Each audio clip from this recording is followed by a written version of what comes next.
سحری کھا کر سونے کا نقصان۔ جو لوگ سحری کھا کر سو جاتے ہیں ان کے ساتھ کیا ہوتا ہے خود ہی دیکھ لیں۔ سحری اگر نہ کی تو روزہ رکھا جا سکتا ہے یا نہیں؟ بسم اللہ الرحمن الرحیم۔ حضرت عائشہ رضی اللہ تعالی عنہا کی مشہور روایت ہے، ترجمہ: پھر جب مؤذن فجر کی اذان دے کر خاموش ہو جاتا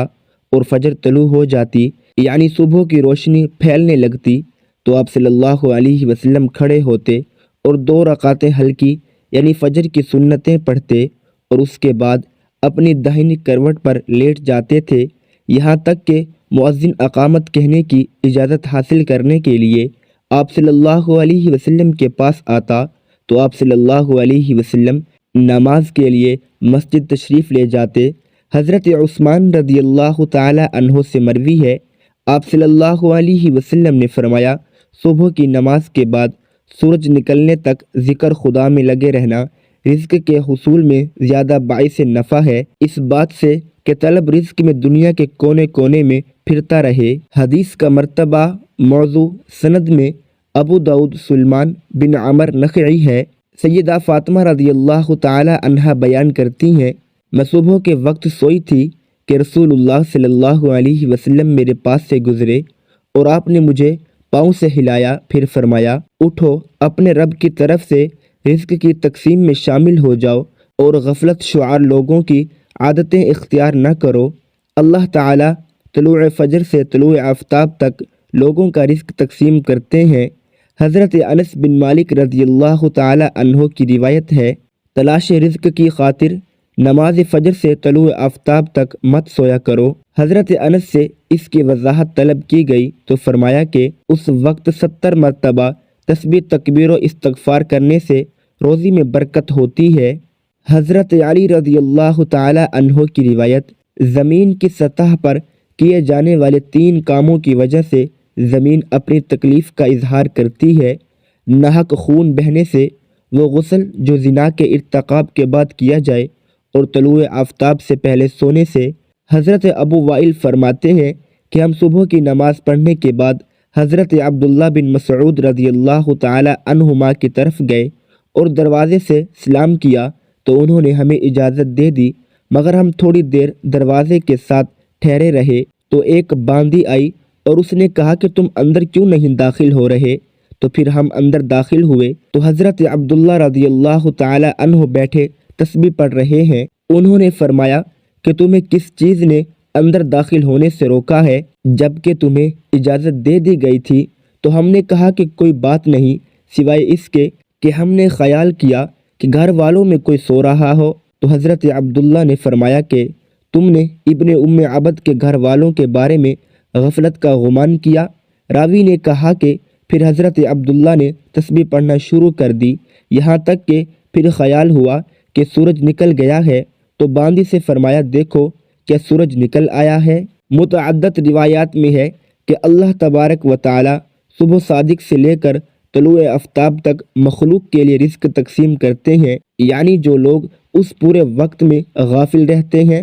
وہ رزق کی برکت سے محروم رہتے ہیں۔ اس حدیث سے یہ بات معلوم ہوئی کہ یہ ممانعت صبح صادق سے لے کر طلوع آفتاب تک پورے درمیانی وقت میں سونے میں ہے، اور اس وقت سونا غفلت شعار لوگوں کا رویہ ہے۔ اسی طرح سلف کے تعامل کے بھی خلاف ہے۔ نبی صلی اللہ علیہ وسلم اور صحابہ کرام کا طریقہ کار یہ تھا کہ وہ جب فجر کی نماز پڑھ لیتے تو سورج طلوع ہونے تک اپنی نماز کی جگہ ہی بیٹھے رہتے تھے اور ذکر و اذکار میں مشغول رہتے۔ اس وقت میں ذکر خدا میں لگے رہنا رزق کے حصول میں زیادہ باعث نفع ہے۔ آج ہمارے معاشرے میں یہ ٹرینڈ بنا ہوا ہے کہ نوجوان رات کے 2 بجے 3 بجے موبائل، فیس بک، واٹس ایپ ان سب پر لگے رہتے ہیں، پھر ان سے صبح کی نماز بھی قضا اور دوپہر کے 12 بجے یا 1 بجے تک وہ آرام فرما رہے ہوتے ہیں، اور گھر میں ایسا کوئی بھی انسان نہیں ہوتا جو انہیں ایسا کرنے سے باز رکھے۔ آج ہم آپ کو بتائیں گے کہ حضرت علی رضی اللہ تعالی عنہ نے ایسے نوجوان کے بارے میں کیا فرمایا ہے اور کیا کچھ ان کی قسمت میں لکھ دیا جاتا ہے جو ایسے حالات کی لپیٹ میں آ چکے ہیں۔ حضرت عبداللہ ابن عباس رضی اللہ تعالی عنہ سے مروی ہے کہ جو بھی انسان صبح سویا پڑا رہتا ہے تو اس عمل کو اسلام نے سخت ناپسند قرار دیا ہے کہ دوپہر کے علاوہ کسی بھی اور وقت میں مت سویا کرو۔ جسے کہلولہ کہا جاتا ہے وہ دوپہر کے اوقات میں ہی ادا کیا جاتا ہے، اور یہ عمل ہمارے نبی حضرت محمد صلی اللہ علیہ وسلم بھی کیا کرتے تھے۔ کہلولہ وہ نہیں جس میں انسان دوپہر میں پیٹ بھر کر کھانا کھا کر سو جاتے ہیں۔ کہلولہ سے مراد وہ عمل ہے جس میں خواہ آپ کھانا کھا چکے ہیں یا نہیں، بس تھوڑی دیر آرام کرنا دوپہر کے اوقات میں، تاکہ آپ کا جو باقی دن ہے وہ صحیح سلامت گزرے اور آپ کے دن کے باقی حصے میں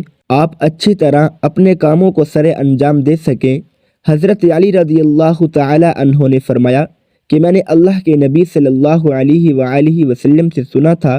کھانا کھا کر فوراً نہ سویا کریں، کیونکہ اس سے انسان کے دل میں بھی سختی پیدا ہو جاتی ہے۔ اور آج کی تاریخ میں تو یہ بات اس حد تک گہرائی تک آ پہنچی ہے کہ یہاں پر ڈاکٹرز کا بھی یہ ماننا ہے کہ اگر انسان کھانا کھا کر فوراً سو جاتا ہے تو وہ دل کے مرض میں مبتلا ہو جاتے ہیں۔ اور یہی بات 1400 سال پہلے ہمارے نبی صلی اللہ علیہ وسلم نے فرمائی تھی۔ اب آتے ہیں حضرت علی رضی اللہ تعالی عنہ کے اس ارشاد کی طرف جو انہوں نے فرمایا تھا، جبکہ ایک مرتبہ حضرت علی رضی اللہ تعالی عنہ کی خدمت میں ایک شخص حاضر ہوا اور فرمانے لگے، یا علی رضی اللہ تعالی عنہ، صبح سویرے جو انسان سویا پڑا رہتا ہے اس کی قسمت میں کیا کچھ لکھا جاتا ہے؟ تو جواب میں حضرت علی رضی اللہ تعالی عنہ فرمانے لگے، اے اللہ کے بندے، میں نے اللہ کے نبی صلی اللہ علیہ وسلم سے سنا، جو بھی انسان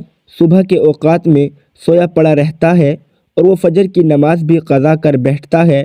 اور یا پھر وہ فجر کی نماز ادا کر کے سو جاتا ہے، تو جب فرشتے آسمانوں سے ان کے مقدر کا رزق لے کر زمین کی طرف آتے ہیں اور وہ رزق انسانوں میں بانٹنے لگ جاتے ہیں تو وہ انسان سوئے ہوئے ہوتے ہیں۔ اسی وجہ سے وہ فرشتے وہ رزق واپس اپنے ساتھ لے کر آسمانوں کی طرف لوٹ جاتے ہیں، اور جب وہ نیند سے فارغ ہو کر اٹھتے ہیں، بیدار ہوتے ہیں، تب ایسے لوگ رزق کی تنگی کی شکایت کرتے پھرتے ہیں۔ آپ نے دیکھا ہوگا کہ جب اکثر لوگ رزق کی تنگی کی شکایت کرتے ہیں، آپ ذرا ان سے پوچھ کر دیکھیں، یہ صرف ایک آزمانے کے لیے آپ پوچھیں تو صحیح، آپ جب ان سے پوچھیں گے کہ صبح کتنے بجے اٹھتے ہو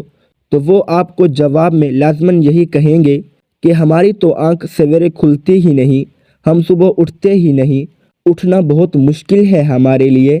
لہٰذا یہی وجہ ہے جس کی وجہ سے وہ رزق ان پر تنگ کر دیا جاتا ہے، اور پھر وہ تنگ دستی اور بے روزگاری کی شکایت کرتے پھرتے ہیں۔ تو آپ سے گزارش ہے کہ آپ سویرے اٹھا کریں، آپ سویرے نماز ادا کریں، اور کوشش کریں کہ مرد حضرات جماعت کے ساتھ نماز ادا کریں، پھر قرآن کی تلاوت کریں، اس کے بعد آپ اپنے دن کی شروعات کریں۔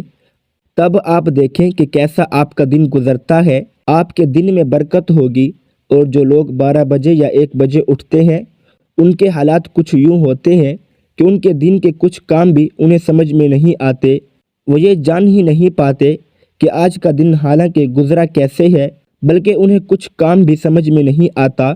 وہ جو کام کرنے لگ جاتے ہیں اور پھر پلک جھپکتے ہی شام اور مغرب کی اذان ہونے لگتی ہے، اور جو انسان سویرے جاگتے ہیں وہ اپنا کام بھی بھرپور طریقے سے سر انجام دے پاتے ہیں، ان کے رزق میں بھی برکت ہوتی ہے، اور وہ ایک پرسکون اور خوشحال زندگی بسر کرتے ہیں۔ ان کی تندرستی کی بھی کوئی شکایت نہیں ہوتی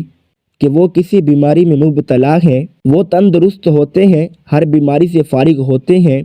رمضان کے مہینے میں انسان کے صرف کھانے پینے کا شیڈول متاثر نہیں ہوتا ہے، بلکہ سحری میں جاگنے کے سبب دن بھر کی نیند کا شیڈول بھی متاثر ہوتا ہے، جس کی وجہ سے کچھ بے احتیاطیوں کے سبب رمضان کے مہینے میں جہاں صحت بہتر ہونی چاہیے وہیں پر صحت نہ صرف خراب ہوتی ہے بلکہ مختلف بیماریاں بھی گلے پڑ جاتی ہیں۔ روزہ رکھنا صحت کے لیے بہت بہتر ہوتا ہے، مگر جو لوگ رمضان میں سینے میں جلن، گیس اور اس جیسی دوسری بیماریوں کا شکار ہوتے ہیں، اس کا سبب روزہ نہیں بلکہ ان کی اپنی غلطیاں ہوتی ہیں۔ سارے دن کے روزے کے بعد جو لوگ پہلے سے ہی کسی بیماری میں مبتلا ہوں، ان کی سحری و افطاری میں کی جانے والی کوتاہی ان کے گلے کا ہار بن جاتی ہے،